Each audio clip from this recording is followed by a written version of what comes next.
I remember when my president at the time said to me, Harris, we're going global. I had no clue what that meant.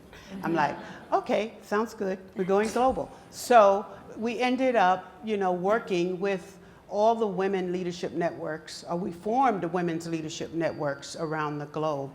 And I think most importantly, I think one of the stories I think about in Japan, our CEO of Japan, I remember my first visit to Japan and saying to Harada-san, we're here, we want to start a women's leadership network. In many cases, the women in Japan weren't comfortable with that at that point. But when I got there and we talked, he said, well, I know what you're looking for. I cannot commit to changing Japan, but I commit to you to change McDonald's of Japan. And I said, whoa, well, that's all I want, McDonald's of Japan.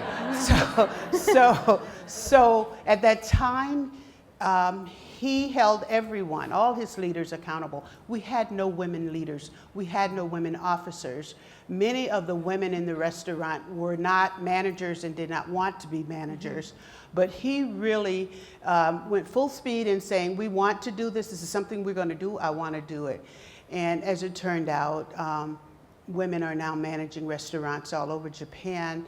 We have several women officers in our business in Japan. In fact, when he retired a couple of years ago, a woman replaced him. Yeah, so he really was serious about it, held his people accountable, changed the whole scope of what we did. So prior to that, Catalyst helped because Catalyst went to Japan to interview our folks. So that was one of the ways he really embraced it, because by Catalyst coming in and us starting that up, it was really phenomenal work that our women did there, and we're very proud of that. But it was his commitment, I would say his commitment first to making a difference, and then holding others accountable for making sure that women were put in leadership roles to make it happen.